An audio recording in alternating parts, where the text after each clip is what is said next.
takutnya, aku khawatir. Jadi aku khawatir lebih ke diri aku sendiri. Aku khawatirnya ketika aku semakin banyak sharing tentang hal-hal yang personal, orang-orang semakin banyak mengganggu aku, semakin loud.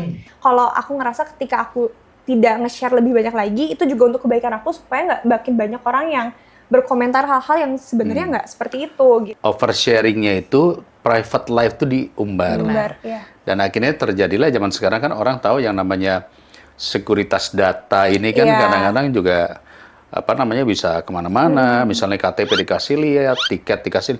Ini saya habis kemarin baru rame kan, ada yang jalan-jalan pakai pesawat.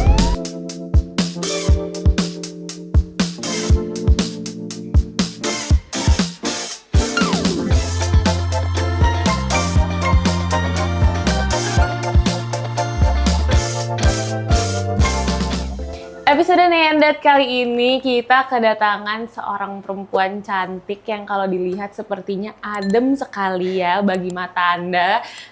Seorang konten kreator, aktivis sosial juga. Kita kedatangan Nabila Isma. Kurang heboh ya. Terima kasih. Apa kabar? Baik, alhamdulillah. Baik, alhamdulillah. Aku sama Papi udah kenal? Di luar udah kenal. Papi cuma pernah lihat podcastnya Nabila. Waktu itu kayaknya lagi ngomongin sama tentang perlindungan perempuan dan anak. Iya betul. Sekarang lagi pegang podcast di Kementerian Pemberdayaan Perempuan dan Anak. Memang pembahasannya banyaknya tentang perlindungan anak sama pemberdayaan perempuan. Jadi kamu kerja sama pemerintah dong sekarang? Luar biasa. Luar biasa. Oke. Iya, terlihat kan betapa mengayomi, ngemong, ya kan? Tapi yang jelas ya, Papi ingat ketika Nesya pernah ngomong sama Papi, ketemu teman di Instagram. Lalu kemudian chat-chatan, akhirnya pas Papi ke Bandung, kamu ngikut, terjadilah pertemuan itu. Pertemuan pertama. Ceritain dong, gimana ceritanya tuh, coba. Kenapa sih kayak host jadul banget? Ceritain dong, gimana? Coba ceritakan. Jangan kayak begitulah di podcast ini, kita nggak kayak gitu. Ya gimana. Coba. Jadi gini, nggak, jadi Nesya pertama kali ketemu sama Kak Nabila itu, karena Nesya ke Bandung. Jadi kita sebenarnya udah chat. Ini nggak banyak yang tahu ya? Nggak ada yang tahu ya sebetulnya. Tapi sebenarnya tuh ramenya. Jadi aku tuh tahu dan sampai nge-follow kamu tuh gara-gara banyak yang nge-mention aku gitu.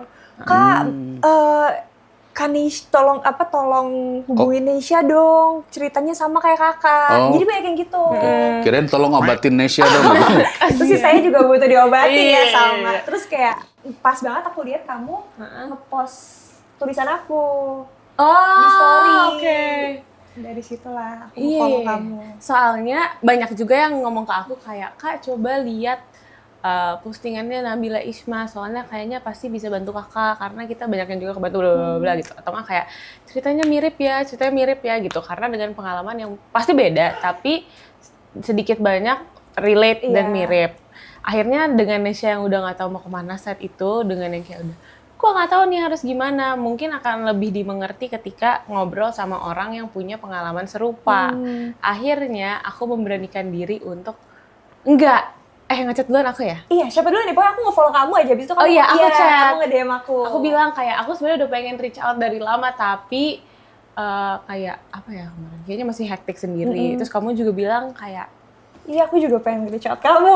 Iya, cuma takutnya masih, kadang kan nggak mau diganggu ya, kadang kan beberapa orang kalau lagi mengalami kondisi tertentu nggak pengen dihubungin, nggak pengen apa kan. Aku juga merasa kayak gitu. Kan? Jadi kita memposisikan diri sebagai diri masing-masing, jadi kayak agak insensitif nggak ya kalau kita hubungin. Tapi nggak, turns out kayak Kak Nabila ini sangat responsif dan baik karena waktu itu, karena mungkin mengerti ya rasanya kayak gimana kalau sendirian. Jadi kayaknya enak ya kalau ditemenin, apalagi dingertiin dengan orang yang punya pengalaman mirip. Akhirnya Nesya bilang, oke nanti aku mau ke Bandung nih minggu depan, kita ketemuan yuk. Itu udah malam banget dan karena Nabila nungguin kayak mau 2 jam gitu di kafe karena Nesya nggak balik-balik dari Kabupaten Bandung, dari Soreang nih kayaknya. Dari daerah abis panti asuhan ya?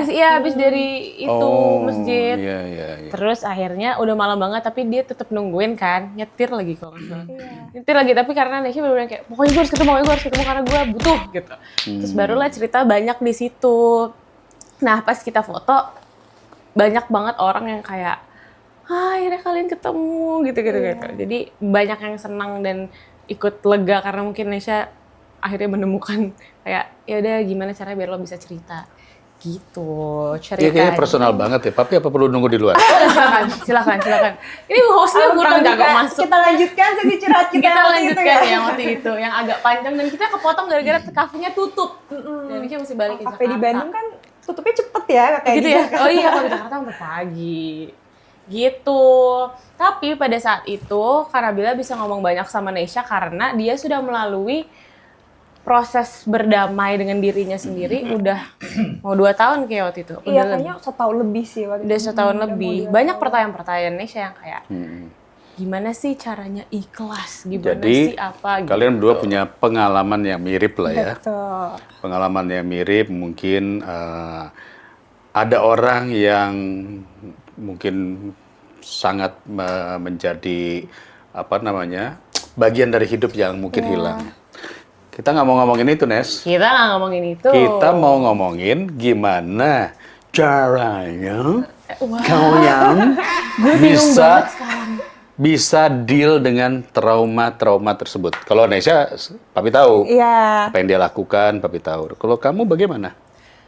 Mungkin pasti sedikit banyak sama lah ya sama Nesha. Aku juga, aku panjang banget sih ya kalau ditanya prosesnya kayak gimana dari awal yang sama kayak kamu yang masih bingung, itu aku tuh harus gimana? Terus ini tuh sebenarnya kejadiannya tuh gimana sih gitu karena kan cepet banget. Iya. Terus kayak yang mungkin orang-orang banyak tahu di 1 tahun itu tuh aku kehilangan tuh banyak orang gitu. Jadi aku untuk mencerna kehilangan tuh kayak Sorry, kehilangan banyak orang tuh maksudnya gimana? jadi setahun itu tuh dalam jangka setahun tuh aku kehilangan 4 orang langsung. Oke. Sama-sama maksudnya yang satu sepupu aku meninggal, terus Itu kakek eranya nenek aku- COVID kalau nggak salah ya? Iya, kakek nenek aku meninggal tuh karena COVID. Karena COVID. Jadi bener-bener yang lagi Delta waktu itu, yang lagi bener-bener parah-parah Iya, ya. iya. Meninggal karena COVID, dan gak setahun setelah itu, meninggal juga lah orang yang memang menemani aku melewati masa-masa itu kan. Masa 3 orang meninggal itu. Iya, masa 3 orang meninggal itu kan ditemenin sama dia gitu. Ya. Jadi mencerna kayak, wah ini tuh meninggal ya gitu, ini tuh pergi ya gitu, itu udah nggak bisa ketemu lagi tuh lama banget. Orang tuh bisa meninggal memang. Betul. Iya, kita suka lupa loh itu. Iya betul. Suka lupa. Iya kan? Kita juga bisa meninggal loh. Kita bisa Maksudnya kita meninggal. kan nggak pernah expect kapan itu Iya. terjadi Iya, ya kan. betul. Yang paling bikin bingung kan itu, apalagi kan kalau kita mikirnya anak muda. Aku Masa pasti sih meninggalnya tua nanti, gitu gitu kan. kan. Identiknya kan itu terjadinya ketika kita sudah tua Iya. kan. Jadi ketika itu terjadi jadi beneran Bingung, real di depan iya, mata. bingung gitu loh, ini tuh beneran gak sih gitu. Terus udah gitu, pertama, karena mungkin alhamdulillahnya adalah privilege-nya aku punya keluarga yang memperbolehkan aku untuk mengalami rasa sakit itu. Jadi kan banyak orang yang kayak, kalau udah membolehkan memperbolehkan, mengalami aku mengalami dan merasakan rasa sakit itu. Karena kan aku Oh. ngerasa, begitu setelah kejadian itu, orang-orang tuh selalu bilang kayak, udahlah jangan nangis, Iya. nanti Sebel kan? nanti kamu ngeberatin, terus kayak kamu tuh nggak boleh nangis, kamu tuh harus ikhlas. Iya. Tapi kalau keluarga aku tuh, oke, silakan nangis, oke, silakan kalau lagi nggak mau ngapa-ngapain, Iya. butuh bantuan, ayo, oke, kita cari apa, kita mau ke psikolog, ke psikiater, ayo ditemenin gitu. Jadi aku juga stepnya ada yang sama profesional dong, dulu. Nes. Sama dong. Kenapa sih harus selalu masuk-masukin gitu di tengah? Inilah pentingnya peran orang tua. Betul ya, Mama ya yang nungguin di sana. Tepuk tangan dulu untuk Mama. Karena orang tua juga melihat bahwa apa yang dirasakan itu harus di-experience. Iya, betul. Itulah yang disebut namanya pengalaman hidup. Nah, tinggal diarahkan ke yang tepat. Nah itu dia. Kan waktu itu Papi pernah bilang kan, untung dibawa ke psikiater. Coba kalau dibawa ke dukun. Tapi itu benar sih, aku akhirnya, maksudnya kita tidak menganggap itu sebagai hal yang tabu gitu. Ke Iya. psikiater, kan banyak orang mikirnya kalau ke psikiater udah pasti Orang sakit nih. gitu kan. ODGJ. Tapi iya, Kayak gitu. tapi ini kayak memang dianggap bahwa oh psikiater butuh saat itu nggak bisa tidur, nggak Iya. bisa Fokus. ya nggak bisa fokus, nggak bisa berkegiatan sehari-hari.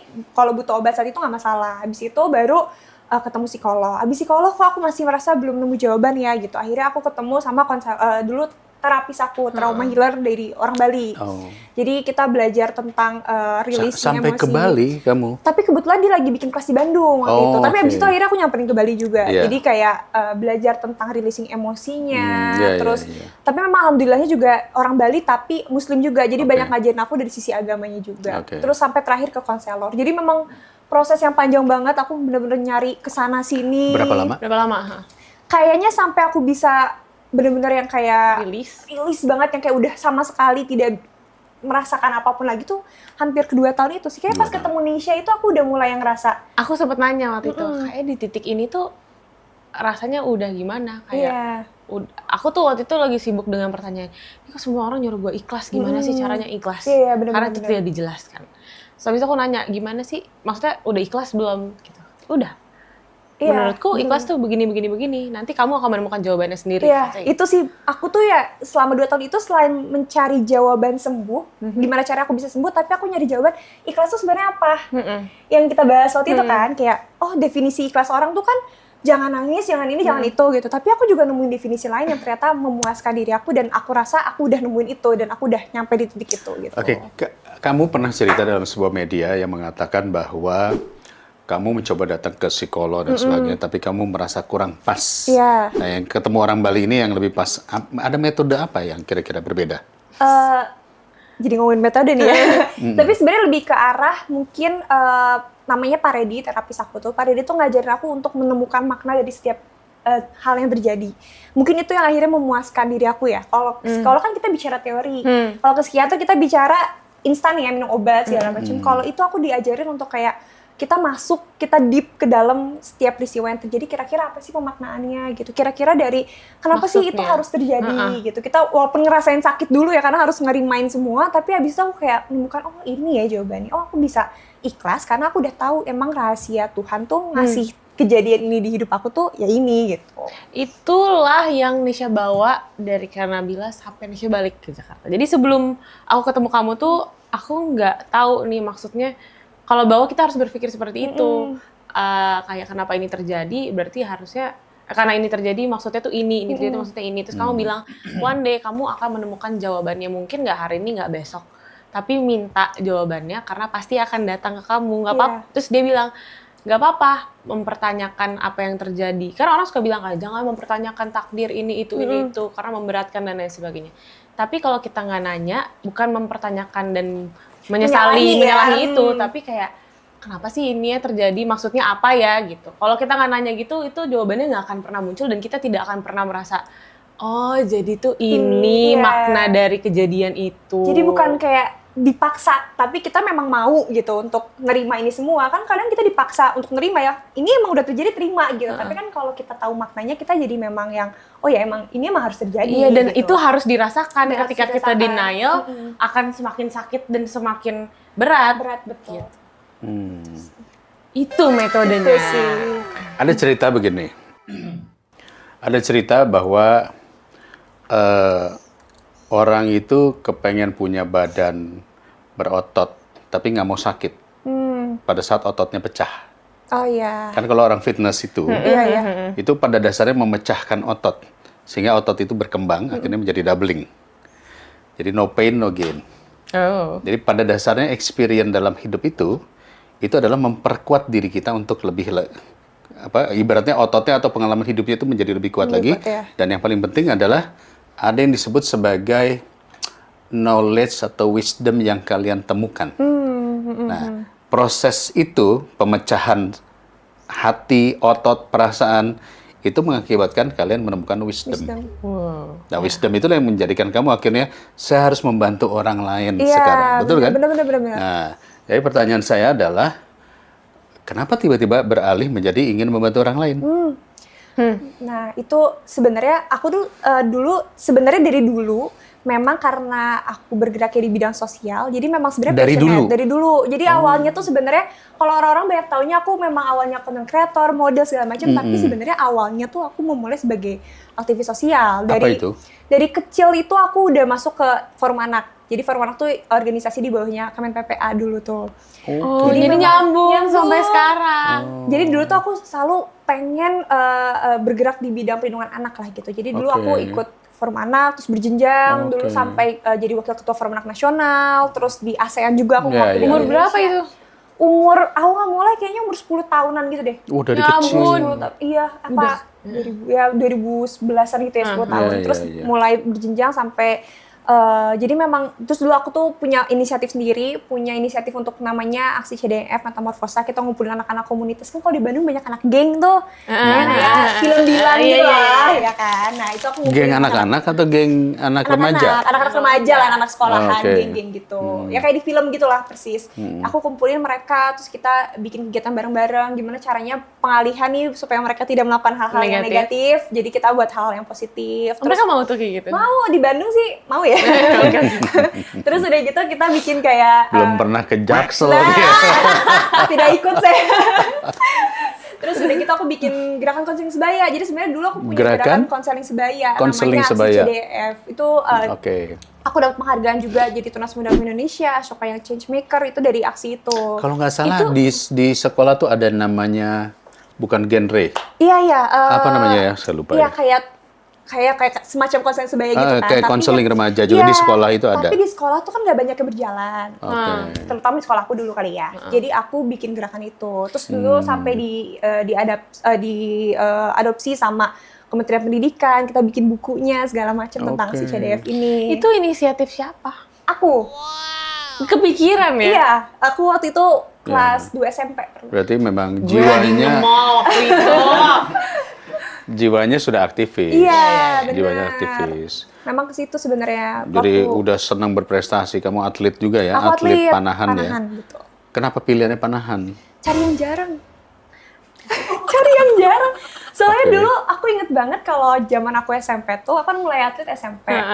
Yang banyak banget olahraga tuh orang tuh basket dulu tuh. Lagi ngetren banget tuh klub-klub banyak. Iya. Tapi aku ngerasa kayaknya kalau aku ikut di situ tuh kayak mainstream aja gitu. Iya, Jadi Oh. kayak ordinary ngikutin tren. people. Iya, ngikutin Oh. tren. Saya sama Sayang kamu, maksudnya kamu cari yang lebih rare lagi. Apa apa tuh? tuh? Atlet bekel. Waduh. Cuma begini-begini doang. Kejuaraannya ini ya. Yang berotot tangannya. So, jadi aku ikut panahan, kakak aku Anggar dulu. Jadi emang kita berdua Oh, seru nyari-nyari banget, yang seru banget. jarang-jarang. Dari kecil dong? SMP aku, SMP kelas 1. Itu orang tua yang mengarahkan atau memang maunya anak-anak? Kalau aku tuh dulu karena nonton film. Film ini loh, dulu tuh lagi zaman banget, Narnia. Oh. Narnia. Narnia kan udah lama banget. Iya, pas kita kecil kan SD-an. Iya. Aku SD-an gitu sih nonton Narnia tuh kayak keren banget ya panahan gitu. Oh, Nah, dari situ yang tuh jadi aku singa pengen. ya? Iya, yang jadi aslan. Dari singa. Yang jadi Kalau kirain tuh ini Hunger Games. Hunger Games juga pakai. Nah, dari Narnia tuh Hunger Games. Terus mama aku tuh ngajakin aku ke satu. Jadi kalau di Bandung ada pusat pelatihan olahraga gitu kan, Gor Pajajaran. Nah, kita ngeliat tuh di situ ada olahraga apa aja, coba lihat gitu. Sampai Kakakku di apa? Diliatin Dikasih semua gitu. katalognya gitu. dikasih kan.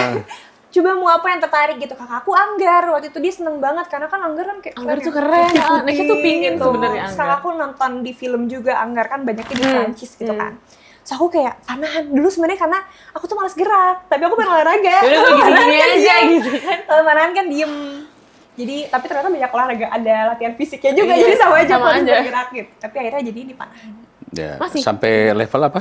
Aku dulu Platda Jawa Barat, ikut pertandingan di Jawa Barat, terus 2019 tuh pokoknya karena mau mulai masuk kuliah, jadi aku harus fokus belajar kan, karena kalau jadi atlet tuh aduh latihannya. Salut Iya aku sih. sama yang mau mendedikasikan Bertahan. dirinya jadi atlet karena wah gila-gilaan sih. Atlet. Kasih lihat. Waduh, langsung ada fotonya ya di sini. Ada foto. Ini sengaja ditaruh ini di sini semua BTW karena biar kalau ada bintang tamu tinggal. Ini kita sama nih wisudanya Universitas Pajajaran. Iya. Iya. Satu alma mater. Satu alma mater. Jadi Nabila dari hukum ya? Hukum. Dari hukum mau ambil S2-nya Ambil psikologi. Cuma kalau gitu nggak bisa praktek ya? Nggak bisa, makanya aku pengen ngambil sertifikasi jadi konselor. Jadi aku berprakteknya sebagai konselor. Boleh tanya nggak, waktu kamu punya kejadian itu, kamu mengurung diri atau kamu, kan yang saya dengar kamu kan bikin story-story apa itu apa gimana? Kira-kira kamu sharing dengan the world, dengan dunia luar itu, atau kamu close menutup diri? Kalau aku tuh sebenarnya di kejadian itu aku ingat banget tuh sampai teman-teman aku tuh banyak yang nyariin aku karena aku nggak mau ketemu siapa-siapa. Jadi aku benar-benar kerjaannya cuman kalau nggak di rumah kerja udah gitu udah aku nggak mau main, nggak mau ketemu karena aku nggak mau ditanya dan aku harus menjelaskan kayak gimana sekarang. Draining. Iya gitu, aku tuh nggak mau draining banget buat aku, jadi aku sangat membatasi pertemuan aku, jadi cuman ketemu sama orang tertentu. Tapi aku banyak memanfaatkan waktu aku tuh untuk melamun gitu. Tapi jadi aku suka banget melamun. Jadi Ini kayak bahasa yang jarang ya, iya melamun. Jadi kayak aku pergi kemana gitu, terus aku mikirin kenapa ya ini terjadi gitu, kayak Wondering. atau aku baca buku gitu. Jadi aku banyak banget nemu jawaban-jawaban dari buku-buku atau dari ngobrol-ngobrol sama orang-orang gitu. Tapi akhirnya aku kayak tadi banyaknya akhirnya ketemu sama konselor aku atau ketemu sama terapis aku. Dan yang sering banget aku tulis, jadi dulu tuh kayak setiap hari aku kayak mencoba untuk menemukan setiap makna dari apapun yang terjadi di hidup aku. Dan setiap pagi tuh aku nulisin tulisan itu di story aku, di Instagram aku. Tapi memang yang banyak aku share di Instagram tuh bener-bener pemaknaan-pemaknaan yang aku dapat aja. Jadi aku nggak pernah nge-share yang kayak momen-momen misalnya karena aku sering lihat kamu foto di makam gitu. Aku kadang aku nge-post, kadang enggak gitu. Kadang pokoknya yang paling banyak aku post tuh ya apa yang aku nemuin atau kutipan buku yang menurut aku bagus banget aku lagi baca kayak gitu. Jadi- Tapi itu tipis nggak sama kayak, aduh takut nih, karena kan itu ramai banget kan, it went viral. Jadi semua orang punya atensi ke situ. Tipis nggak, mikir nggak pada saat itu bakalan yang kayak gimana ya orang take-nya pada saat melihat ini, pada saat melihat tulisan gue, apakah mereka akan merasa dia oversharing, dia memanfaatkan momen ini. Iya. Nah, mungkin karena aku banyak yang nge-share dalam bentuk tulisan kali ya, dan isinya adalah sebuah General ya? pembelajaran, iya general, dan banyak banget orang yang ternyata membutuhkan itu. Jadi aku mendapatkan respon yang justru positif banget, malah banyak orang-orang yang kayak aku sempat dapat beberapa kali itu aku inget banget yang DM masuk adalah aku tuh tadinya udah mau ngakhirin hidup katanya. Tapi begitu baca tulisan Nabila, aku akhirnya punya semangat Hidup lagi kayak gitu. Jadi sejauh ini justru aku mendapat banyak responnya adalah mereka justru menerima tulisan aku itu karena mungkin memang yang aku share itu kali ya. Mungkin berbeda kalau aku nge-share-nya ada fotonya misalnya atau ada apanya, karena tapi bener sih karena aku menghindari banget ketika itu memang viral banget dan aku membahas sesuatu hal yang berhubungan sama cerita-cerita personal aku nggak mau orang-orang ngebahas aku dan kayak jadinya ikut campur. Karena kan orang-orang sukanya ikut campur ya. Aku sangat menghindari itu. Berarti semoga menjadi amal jariah ya untuk Nabila. Karena akhirnya semua orang jadi merasa terbantu. Pun Nesha juga. Jadi banyak membaca dan merasa terbantu karena hal itu gitu. Soalnya kadang-kadang ada yang ketika mereka berada di posisi itu, posisi tertentu, mereka nggak kepikiran untuk pikir bahwa kayak orang lain menerimanya akan seperti apa.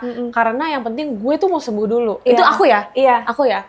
Tapi nggak salah juga sebenarnya. Karena yang penting gue release dulu nih. Tapi setelah beberapa saat kemudian, setelah udah lebih calm, udah lebih apa, baru dikurangi kayak, oh ya kayaknya ini agak overshare, ini kayaknya agak ini sampai sekarang banyak yang nanya kayak, iya masih ke makam nggak, masih ini nggak gitu, masih tapi I just don't share it gitu. Bukan berarti, maksudnya kayak it's still a long process for me now gitu, karena mungkin juga kamu butuh 2 tahunan gitu kan, mungkin aku akan berbeda lagi, tapi it's getting better, jadi aku mulai fokus ke hal yang lain gitu-gitu, jadi orang-orang juga nggak fokusnya ke situ lagi. Iya benar, karena aku tuh ngerasa di momen itu aku nggak mau terlalu banyak dapat distraksi dari orang lain gitu. Jadi kayak semakin aku takutnya, aku khawatir. Jadi aku khawatir lebih ke diri aku sendiri. Aku khawatirnya ketika aku semakin banyak sharing tentang hal-hal yang personal, orang-orang semakin banyak mengganggu aku, semakin loud. Sedangkan aku ngerasa itu tuh udah loud enough gitu untuk aku saat itu. Dan aku udah I can't handle it anymore gitu. Jadi kalau aku ngerasa ketika aku tidak nge-share lebih banyak lagi, itu juga untuk kebaikan aku supaya nggak makin banyak orang yang berkomentar hal-hal yang sebenarnya nggak seperti itu gitu. Dan jadinya mengganggu proses healing aku. Sebenarnya ada teori, ada peristiwa yang sebetulnya juga terjadi sejak puluhan tahun yang lalu. Kenapa, Nes? Perutnya kebuka, kancingnya mau copot. Iya. Oke, terus? Emang kalau anak tuh selalu mengomentari orang tua. Karena kan nggak enak ya di kamera ya, ya kan? Jadi kalau zaman dulu sebelum ada medsos, orang-orang yang punya permasalahan experience tadi, dia bikin lagu, Oh iya, ya kan? Dia puisi, bikin lukisan, ya. atau dia bikin sastra puisi. Jadi karya. Dari karya. Dan itu bagus. Kenapa? Karena pada saat momen tersebutlah emosi itu dituangkan menjadi sebuah creation. Iya, iya. Cuman yang sayangnya di era zaman medsos saat ini, itu di-share-nya tuh ke media sosial as it is. Iya, tanpa Nggak difilter. nggak ya, difilter. betul. Nah, akibatnya berbahayanya adalah ketika oversharing-nya itu private life tuh diumbar. Umbar, iya. Dan akhirnya terjadilah zaman sekarang kan orang tahu yang namanya sekuritas data ini kan Iya. kadang-kadang juga apa namanya bisa kemana-mana. Misalnya KTP dikasih lihat, tiket dikasih. Ini saya habis kemarin baru rame kan, ada yang jalan-jalan pakai pesawat, terus di-share, akhirnya seluruh Indonesia jadi rame. Itu salah satu bentuk yang namanya oversharing, ya kan? Nah, itu sebabnya kamu katanya nih lagi aktifnya, lagi gencarnya membuat apa ya namanya program kampanye Ini sih. cyber security. What is Iya. it? Sebenarnya lebih ke arah karena kan aku kuliah hukum, itu ambil spesialisasinya cyber law. Oh, cyber Jadi aku law. ngambilnya kan ada pidana, perdata segala macam. Aku ngambilnya cyber law. Ini cocok nih sama anak HI. HI bahas cyber security. Iya kan? Karena itu jadi topik internasional kan nggak ada batas kan? Iya, betul. Isunya tuh borderless gitu kalau misalnya cyber zaman sekarang itu. Nah, aku tuh pas banget ngebahasnya memang tentang cyber law. Aku ngambil spesialisasinya tentang perlindungan data pribadi. Jadi memang turunan dari konsep privasi. Makanya aku sebenarnya ketika jadi content creator banyak banget dapet apa ya, insight pelajaran dari kuliah aku dulu, dari dosen aku tentang gimana sih bahayanya ketika kita oversharing, ketika Yeah. kita nge-share data pribadi kita, terus ketika kita memang nge-share hal-hal yang berhubungan sama privasi itu bahayanya kayak gimana gitu. Makanya itu mungkin jadi bekal buat aku juga akhirnya ketika jadi content creator aku juga harus bertanggung jawab nyampein yang baik dan mengedukasi orang-orang juga. Di Amerika kalau nggak salah itu sekarang ada larangan men-share wajah foto anak. Sebenarnya di Indonesia juga Sudah. sebenarnya Ada kalau- larangan ya? sebenarnya kalau kita tahu undang-undang perlindungan Balita data lah. anak dan undang-undang perlindungan anak dan PDP itu tuh sebenarnya nggak boleh. Jadi ada batasan usianya, terus udah gitu data anak itu termasuk data yang dilindungin. Tapi kan prakteknya Iya. Nggak ada yang Iya, ngontrol. iya, nggak ada Karena kita kontrol. tidak punya angkatan keempat cyber security Iya, betul. juga. Jadi nggak ada yang ngawasin. nggak ada yang ngawas. Karena lucunya adalah memang Indonesia itu kebalik. Jadi kita tuh punya perlindungan data pribadi, kita punya UU ITE, tapi kita nggak punya undang-undang privasi. Jadi nggak ada norma yang secara Payung besarnya. payung besarnya ngurusin tentang privasi. Itu kan cabang dari privasi kan. Sedangkan kalau di negara-negara besar kayak Amerika, Uni Eropa, mereka tuh Justru punya konsep payungnya privasi dulu. Baru bikin tuh perlindungan data pribadi, apa segala macam. Mungkin bisa selanjutnya masuk ke agenda. Soalnya mungkin ininya pemerintahnya kerjanya sendiri-sendiri. Jadi mereka nggak merembuk untuk kayak, kita tuh saya ini gabungan loh gitu. Atau mungkin belum jadi konsep yang dianggap penting kali di Indonesia. Karena kan Indonesia tetangganya antar tetangga. Dulu kan ceritanya kalau di Amerika tuh pertama kali ada konsep privasi karena tetangga suka bergosip. Oh, bergunjing ya kalau di sini ya. Abad ke-18 tuh. Jadi tetangga suka bergosip, terus ada teknologi kamera, suka foto sembunyi-sembunyi, Iya, akhirnya iya. muncullah konsep privasi. Di Indonesia kan itu hal yang wajar kan? Kita Iya, kayak kan infotainment di mana-mana. kita kayak sama tetangga saling bertukar gosip kan, makanya mungkin belum jadi sebuah urgensi kali. Atau gimana? Sebetulnya Aku nggak paham karena sih. kita masih terkaget-kaget dengan yang namanya digital Transition. digital life lah. Semua lagi pengen meloncat ke digital. Ya, kita sebut saja waktu pandemi kemarin kan hampir semua orang harus bekerja melalui digital. Digital, ya. Sekolah juga demikian. Dan ya kalau misalnya Papi ngomongin apa yang sudah kita lakukan, yang paling penting adalah security data. Jangan sampai data kita, misalnya data sekolah saja, jangan sampai bocor. Dan ternyata bocor. Ternyata bocor. Ya, kemarin dihack kan. Pada banyak yang Itu bisa berangkat. penelitian aku itu tuh, Oh iya. data anak-anak di Nah, lembaga sekolah. sekarang Papi mau nanya, kamu kelihatannya cukup serius ingin menjadi pejuang yang berkaitan sama permasalahan tadi kan, security data lah, anak, perempuan. Kamu cita-citanya apa sih? Oh. Cita-cita ya. Dulu tuh aku tuh memang bercita-cita banget pengen jadi Menteri Pemberdayaan Perempuan Perlindungan Anak. Makanya aku benar-benar kayak berkarir dari kecil di situ kan. Aku pernah Gak banyak yang mau di situ. Iya, terus kayak aku dulu di forum anak, terus aku dulu sempet ikut, pernah aku ngalamin saat jadi menteri ada programnya dulu aku daftar, aku kepilih juga, terus sekarang megang podcastnya juga gitu. Tapi kesini-sini aku berpikir kayaknya memang ternyata nggak perlu juga ada jabatan sih untuk bisa berdampak gitu. Jadi mimpi besar aku tuh ya memang aku pengen punya satu community yang memang bisa ngebantu anak-anak dan perempuan, tapi Entah itu menjadi menteri, entah itu menjadi apapun, it's okay, yang penting aku bisa.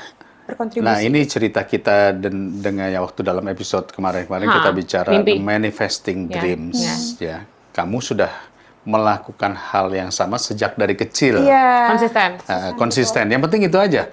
Kalau soal bahwa nanti jadi di sini atau jadi di situ nggak penting. Yang penting adalah konsistensi kamu di bidang itu. Supaya nanti pada akhirnya kamu menjadi game changer atau change maker. Karena kamu berada di mana orang langsung tahu, oh dia spesifik ini, dia profesional di bidang ini. Dan itu yang nanti akan menjadi game changer. Iya. Ini yang Nesya juga kayaknya punya fokus yang kurang lebih hampir sama nih kelihatan. Semoga ini. nanti kita ketemu di sana ya, pas udah jadi Luar siapa ya. biasa. Bisa ini kan, Luar bisa biasa. kolaborasi. Bisa kalau siapa tahu kita Bisa. bisa nonton podcast ini lagi, terus kita kayak, itu kita dulu. Dia siapa tahu. Udah tua kan nanti bentuknya. Nes, tua itu hanya ada di pikiran. Oh, ini bukan menyinggung ya, sorry banget. Nah, nggak apa-apa. Memang kadang-kadang Gen Z itu selalu mengatakan tua. Padahal tua itu artinya the more experience you are, The more mature. the more wisdom you are. Oke, berarti Gitu. kita bertemu ketika kita sudah semakin Mature, Nah, punya wisdom. jadi kalimatnya Iya. jangan semakin tua ya. Semakin mature, Iya, benar-benar. semakin Kan wise. Age is just a number. Age is just a number. Akhirnya, yang penting kan jam terbangnya, betul. experience-nya, pengalaman. Betul. ya kan? Nah, itu. Jadi itulah yang kalian pupuk dari sekarang. Luar biasa. That's wisdom. bukti bahwa semakin mature, semakin Oh, ini dalam buktinya. Sekarang pertanyaannya adalah kamu bisa seperti ini karena emang orang tuanya memberikan pengaruh atau langsung gabruk begitu aja? langsung muncul gitu aja. Heeh. Pastinya ada pengaruh orang tua sih. Aku selalu bilang sih di mana-mana menurut aku itu privilege terbesar aku. Jadi kan kalau kita bilang privilege itu nggak selalu melulu tentang kekayaan, tentang apa fasilitas kan. Tapi kalau aku tuh adalah menurut aku privilege terbesar aku adalah aku dikasih kesempatan sama orang tua aku untuk mencoba banyak hal. Dari dulu tuh aku benar-benar diikutin semua gitu loh. Boleh ikut apapun gitu, nyobain itu sampai akhirnya yang paling kamu suka yang mana? Ayo abis itu kita tekunin bareng-bareng gitu. Mama tuh selalu nemenin aku ke berbagai macam lomba dan kegiatan apa tuh selalu ditemenin gitu. So aku bisa diskusi banyak hal. Jadi nggak cuman dikasih banyak pilihan tapi juga dibantu diarahinnya ya. Menurut aku itu yang paling penting sih. Sorry, kamu berapa bersaudara? 2. Oh, satu lagi? Kakak aku ada Kakak. Cowok, kalau- cewek? Cewek. Cewek. Kalau kakak aku cewek lapangan banget. Oh, Dia gitu? kerjanya offshore sekarang. What? Di offshore di laut. Lepas pantai Lepas gitu. pantai. Oh, Tambang minyak iya. Oke. Cewek tapi aneh Oke. deh. Tapi aneh. aneh deh pokoknya. Makanya anak dua kan Awas ya beda-beda. kakaknya kalau dengerin ini mungkin Aku sih jangan. bilang gitu kok mau sih kerja di laut gitu karena kan cewek. Tapi masalahnya sekarang pekerjaan apapun itu semua bisa dimasuki oleh pria dan wanita. Betul. Tentara, Kesempatannya udah pilot, ya apapun juga itu perempuan sekarang punya hak yang sama karena Iya. kan persamaan gender kan. Betul. Nah, sekarang cerita kamu orang tua. Kamu bersyukur dong punya orang tua seperti itu. Bersyukur banget. Bersyukur kan? banget. Ini dia kita sambut mamanya Nabila. Tidak ada di skrip, nggak ada ya. Jadi ini pentingnya, ini kan karena Gen Z dengan katakanlah Gen Y atau Gen X kadang-kadang merasa ada gap komunikasi. Padahal tanpa ada dukungan, Iya. dorongan, Iya. motivasi dari si Gen X dan Gen Y, mungkin kamu belum tentu bisa seperti ini. Benar sih. Iya kan? Aku mengakui itu sih. Mengakui kan? Aku tidak mungkin bisa jadi Nabila yang sekarang kalau nggak Nah, ada dari orang tua aku. Nah, itu sebabnya komunikasi dengan orang tua sangat penting. Dan kita nggak boleh mengatakan bahwa orang tua berpikir yang lain, anak berpikir yang lain, Iya. betul kan? Walaupun pasti berpikir yang lain, cuman menurut aku ternyata kita bisa loh nemuin di tengahnya gitu. Iya. Kalau Jadi kita- satu tim. Iya, kalau kita diskusin itu ya benar jadi satu tim. Mungkin itu kali yang bahkan mama aku sekarang jadi manajer aku, jadi apa segala macam ternyata bisa-bisa aja kok walaupun ada Kenalin manajer Indonesia. Jangan, kalau ini potongannya gede. Berapa persen tuh? Nah, itu dia suruh bayar listrik lagi gue nanti. Gitu. Ya berarti terima kasih sebagai mamanya Nabila karena anaknya keren banget. Ya tante PNS dong tante. Ya ampun. Nih, aku punya another fun fact. Kita terlepas dari pembahasan ini, ada fun fact katanya, sorry banget, betul atau tidak, correct me if I'm wrong, apa? Singkatannya tahu nggak correct me if I'm wrong, kemarin kita udah main. Apa ya kemarin ya? IMHO, Nggak usah, YTTA. Cemil. Cemil. Bukan YTTA, YTTA. Cemil. Cemil. Correct me if I'm wrong. Kita di sini lagi belajar bahasa Gen Z. Gen Z. Gitu.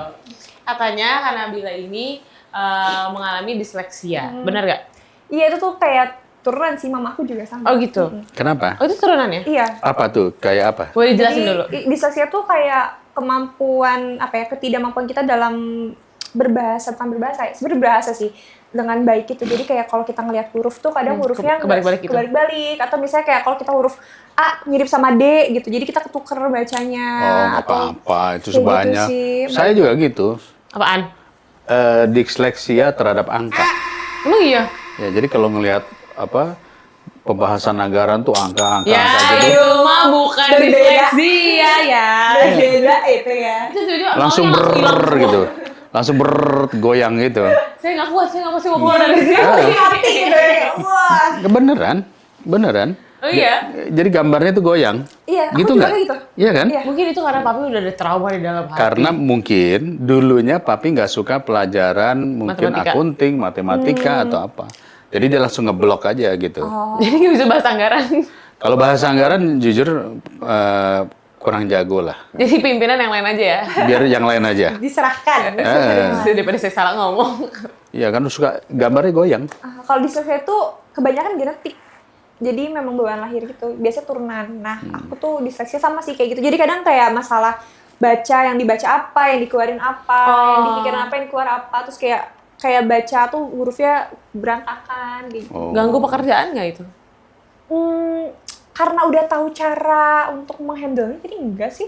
Oh gitu. Cara menghandle-nya? Kayaknya dari dulu tuh sama mama dianggap seolah-olah tidak ada apa-apa. Oh, Menurut aku itu yang jadi problem zaman sekarang ketika kita misalnya tahu kita ada masalah, terus kita tuh kayak Fokus sama masalah fokus itu. sama masalahnya gitu. Nah kalau mama aku tuh kayak Overthinking. iya jadi overthinking. Kalau mama aku tuh dari kecil kayak aku nulis kan berantakan banget atas bawah, tapi ya udah aja gitu. Jadi kita belajar Terbiasa dengan dengan apa yang kita punya Masih sampai sekarang. sampai sekarang, terutama kalau misalnya lagi ini sih, lagi stres, lagi apa tuh biasanya makin parah lagi. biasanya sampai keluar-keluar kertas gitu kan. Oh, atas bawah gitu berantakan, tapi jadinya bukan jadi satu. Nggak apa-apa, itu namanya latihan jadi dokter. Betul, itu kan katanya yang pinter itu tulisannya berantakan. Oh, Mbak, itu sebuah justifikasi aja ya. Itu sebenarnya alasan doang. Kan dokter pinter ya. Dokter tulisannya itu kan nggak bisa berantakan. dibaca, Nes. Oke, saya kalah. Dua lawan satu. Resep dokter Ini nggak bisa nih, gara-gara dibaca. trauma matematika, kayak papi mesti trauma healing juga deh kembali. Iya, karena sebenarnya memang benar sih cerita tadi, nggak usah dianggap salah. Iya. Karena tiap orang berbeda. Iya, Intinya gitu, betul. tiap orang berbeda dan kita nggak perlu merasa menjadi beban ketika kita berbeda sama orang lain. Iya. Yang penting temukan aja kekuatan. Yang penting kita bisa berdamai aja dengan keadaan itu. Iya, cari caranya lah untuk nge-overcome permasalahan-permasalahan kita. Indonesia juga punya masalah itu. Kalau lagi lapar tuh, waduh. Tuh kan, itu mulai dibahas ya. Tuh kan, semua orang udah pada kayak... Kalau Tapi itu nggak sih- apa-apa, Nes. Itu kelebihan kamu, Nes. Itu kayaknya semua perempuan gak sih? Semua perempuan kayak Oh, berarti gitu. general dong. Berarti. General, bukan Eka doang yang jadi Hulk. Iya. Tapi intinya dari pembahasan kita hari ini, kita udah bahas soal ikhlas, kita bahas soal pengalaman, overcoming trauma, bahas juga soal oversharing. Sharing. Mungkin as a closing, aku mau minta kamu buat kasih, kita kan ini sebagai Gen Z, kepada sesama Gen Z, dan juga mungkin orang tuanya yang menemani mereka di fase-fase ini. Gimana sih pesan dari kamu kepada mereka buat kayak mengenai ikhlas, mengenai dampaknya oversharing dan sebagainya? Oke. Sebenarnya kalau menurut aku pertama adalah embrace setiap hal yang kita rasain sih. Kalau kita lagi pengen sedih, ya aku bilang gitu juga kan. Iya. Kalau kita lagi pengen sedih, kalau pengen lagi nangis, kalau lagi pengen menyalahkan seseorang, salahkan aja, tapi jangan sampai itu jadi akhirnya berlarut-larut. Yang penting kita tetap harus bisa ngambil pelajaran dari setiap hal, karena aku yakin semua hal yang terjadi di dunia itu it comes for a reason gitu, nggak mungkin terjadi gitu aja. Itu yang setidaknya itu yang aku pelajari di agama aku gitu ya, bahwa semua hal itu kan udah diatur dan udah ada alasannya kenapa itu muncul di hidup kita. Tapi kalau kita sambungin masalah oversharingnya adalah sebenarnya aku kadang paham kenapa orang-orang akhirnya oversharing itu karena butuh validasi. Nah mungkin itu permasalahan Gen Z zaman sekarang yang sangat membutuhkan validasi dari sana sini. Jadi ketika sedang mengalami masa sulitnya, ketika butuh validasi, coba cari validasi dari orang-orang yang memang bisa memberikan validasi terbaik entah itu profesional, entah itu keluarga, entah itu siapapun, jangan sampai akhirnya mencari validasi dari tempat yang salah dan akhirnya jadi merugikan diri kita sendiri gitu mungkin kalau dari aku. Oke, thank you so much Nabila udah datang, terus udah mau sharing juga di sini. Terima kasih juga sudah Aku diundang. lagi-lagi belajar banyak dari Kakak Nabila ini. Semoga teman-teman juga bisa belajar banyak dari pengalaman-pengalaman kita hari ini. Nanti kita semoga di masa depan bisa bertemu lagi dan collab lagi. Sambil nonton video ini terus kita kayak kita sudah lebih mature. Lebih punya wisdom ya. Thank you so much Nabila. See you semuanya di episode selanjutnya.